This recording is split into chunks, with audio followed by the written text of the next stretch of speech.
So I'm thrilled to be here.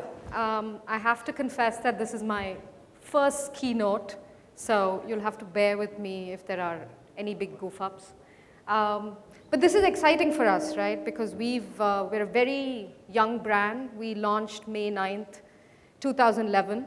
And so this May we'll be 2 years old. So I'm going to jump right in and talk a little bit about why I chose this topic. The great thing about digital media is it makes each one of you count, right? The individual is far more powerful than he or she was with broadcast media. The eccentricity, in a good way, of each one of you comes to the fore with digital media. And I'm using the word news youth here, less about chronology, really speaking, but the fact that how technology really makes you terribly, terribly young in a certain way, right? Senthil, I'm going to start off with a little bit of research we did. So it's a video. It's shot out in the open, so there's a little bit of disturbance. But there's a powerful message that comes across. Senthil?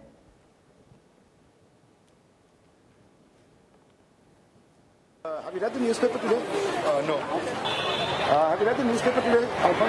No. Have you read the newspaper this morning? No, I'm not. Have you read the newspaper today?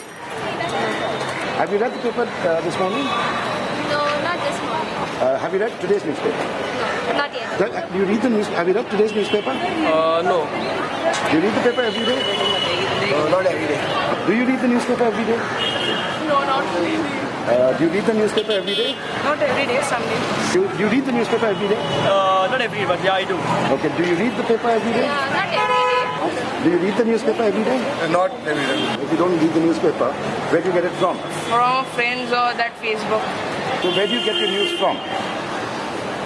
Facebook or any social networking sites or Right. TV or So what happens if you haven't read the newspaper? Probably I get it from my friends or maybe VPN. It's from? What are the various sources that you get your news from? Twitter, And what are your primary sources of news? Twitter, Facebook, and the other apps, the news and weather apps on my phone. Right. I have an application, Right. newspaper. Right. I use that, and Facebook, Right. Twitter. Other than newspapers, what are your sources for news? There's an application in my phone. I read it. I go through that or net. Go on. Yeah, I get some notifications on my phone. And what are your other sources of news? The sources of news is my cell. Where do you get your news from? Usually from my phone. Okay, right, so this is, I mean, when you watch this in a series, it's pretty dramatic, right? And there are a couple of ways of interpreting this. So you can look at it at the surface level and say, let's just look at the vocabulary, right? Which is, I'll get it when I want it, push notifications, mobile, mobile, mobile, Facebook, Twitter, friends, mobile, right? You can easily dismiss this as impatient generation, impatient news needs, impatient information needs, right? But if you look a little deeper and say, why Facebook, why Twitter, why online, right? And as we spoke to some of these users a little bit more, we found out that actually they're hugely involved users, right? They are looking at politics, they're looking at causes, they care about transparency, they care about responsibility, and they use these social networks because they're constantly connecting. What does this mean? We kind of very quickly and sort of obviously made the conclusion that this is actually the origins of a very, very pervasive digital culture. And before I move to talk a little bit more about the Firstpost experience, I want to sort of tease out 3-4 things that seem obvious but are worth reiteration. Number one, right? Private is now very, very much public. With that one line of, how are you feeling, Durga? There are lots of things that social networks tease out of you, right? This was on my timeline, right? This little, I shouldn't say little, but young girl, huge reaction to advertisements about bras, right? This is a 43-year-old male declaring that he's getting divorced, right? So you and I might not want to read this, but it's all on your timelines, right? So we get over what we thought was private, and it's clearly in our public face now. Number two, right? I remember feeling 4 years ago very gingered having 50 Facebook friends, right? Now everyone has 5,000. Everybody you meet, right, is becoming your Facebook or Twitter friend. Okay, how did we start? I mean, how did we change from having 50 and 250 friends to 5,000 friends? How come we've opened our doors completely and utterly to everyone we know, not even have met in person, right? Might have just had a phone call with a friend's friend, so that whole threshold has completely changed, right? The relationship with your media. You cannot carry around a TV. You cannot carry around newspaper, right? The thing that has made digital so pervasive is really your phone, right? I can see at least 10 people here typing and listening. I hope they're listening, but they're all typing, right? As we were talking to those young people, they're typing and talking, right? So that phone is like your door key. You do not leave with that phone, without that phone, right? 4 is really, this is the power of HTML, right? It mimics your brain so beautifully. You want to be fed more and more and more, and the power with digital is you can search and search and search till kingdom comes, right? And finally, keeping in touch. 5 out of 10 conversations I have nowadays finishes up with, can you add me on WhatsApp? Can you add me on BBM? I get a Facebook invite, I get a Twitter invite. So that conversation is never over, right? You're constantly talking to people, listening to people, and connecting with people.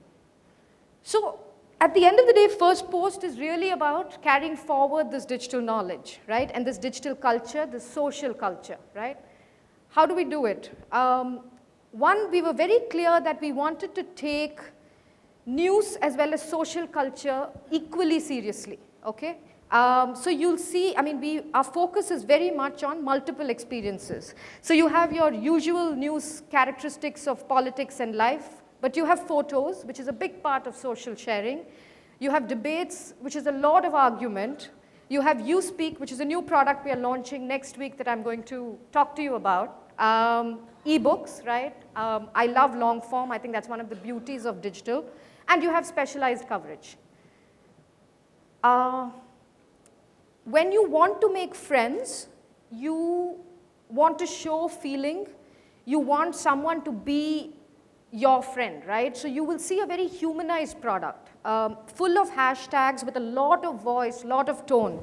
Go to hell, only in India, well done, our obsession, we read you. Everywhere we present a humanized product that can connect with you, right? Conversations, right? No monologues whatsoever. There's a graph here which is not appearing, but that's fine. So basically that arrow you're seeing has a graph below that. A year ago, out of the total content that we produced, 10% was from commenting. Now 70% of our content is from commenting, right? So people on the site are outwriting us hollow, right?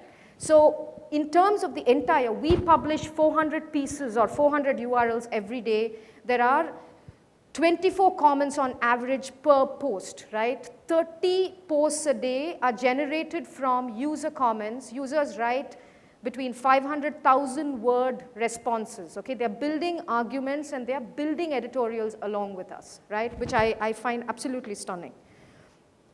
Therefore, we are also launching something called You Speak next week, right? And I was talking to Sunita about this earlier, who's going to talk to you from the BBC later today, that if we were to think through posting again in video, how would we think through this process, right?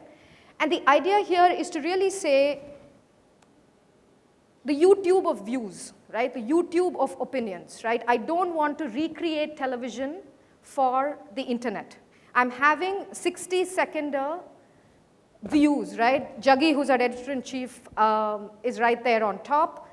Whether there is Rajdeep talking for 60 seconds, Yogendra Yadav talking for 60 seconds, Rahul Bedi, anyone talking for 60 seconds, and you as a viewer, you see that little bar down there, right?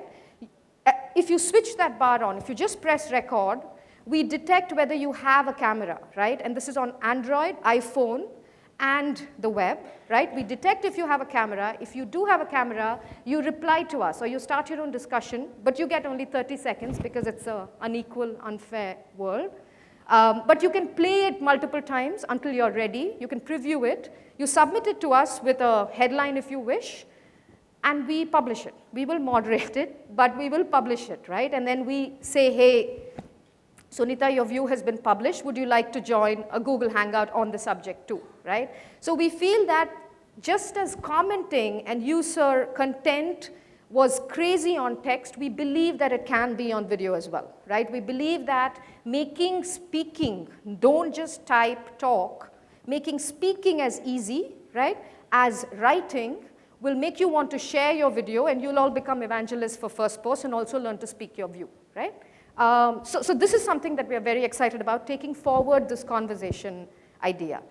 The other aspect that I did want to speak about also was that, we don't want you, I don't think social media, digital media can make you listen to it because you're the biggest or the largest. I think those days are over, right? I think you have to be someone's friend. You have to make someone angry. They have to feel emotionally connected to you. You have to say sorry. They have to forgive you.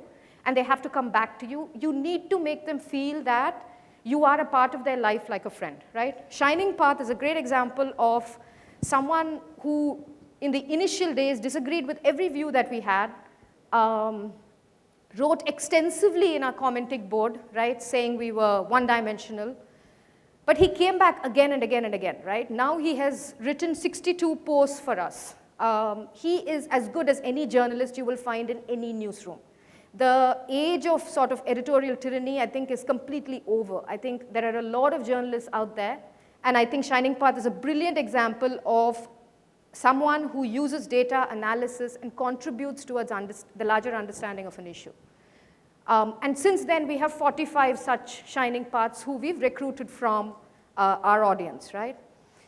And all this is just the container, right? This is one of my favorite quotes where, Margaret Mead, when I was studying journalism, said that never doubt that a small group of thoughtful, committed people can change the world. Indeed, it's the only thing that ever has, right? And that's, at the end of the day, in this container is brilliant journalism. 6 thoughtful people did get together 2 years ago, thought how they could make digital journalism different.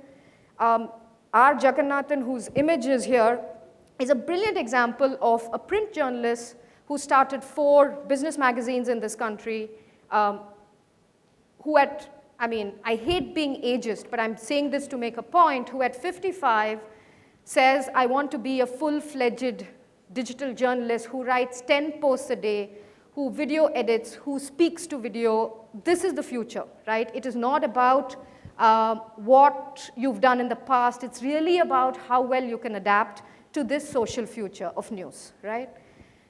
And how do we do this? Firstly, it's a 360-degree non-stop newsroom, right? We are constantly on Skype talking to each other. There is no prime time. There is no early morning newspaper. It is a continuous newsroom. To give you some examples, right,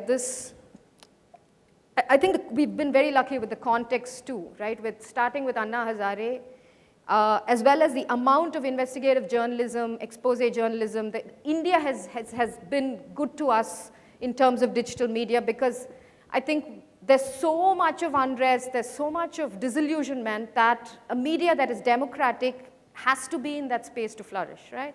During this Anna Hazare Kejriwal, in about 8 weeks, we wrote 1,700 posts on this topic. That's about 5 posts a day on this topic.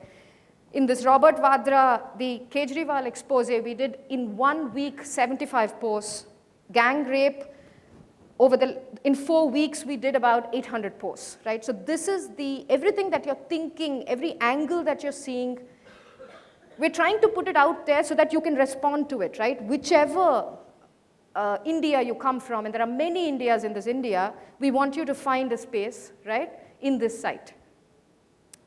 And before we move on, right, why am I saying some of these things? I very, very strongly feel that I don't think you can anymore have a television brand having a website. I don't think anymore you can have a newspaper having a web presence. You have to have a digital identity that is unique, that is strong, right? And that is rooted in the principles of this digital culture, right? So root media, legacy media simply have to make that change, right? The easiest way is to start an exclusively digital newsroom, but when you have wonderful brands in legacy media or traditional media, you have to find ways to do this. Guardian's a great example. The New York Times is a great example.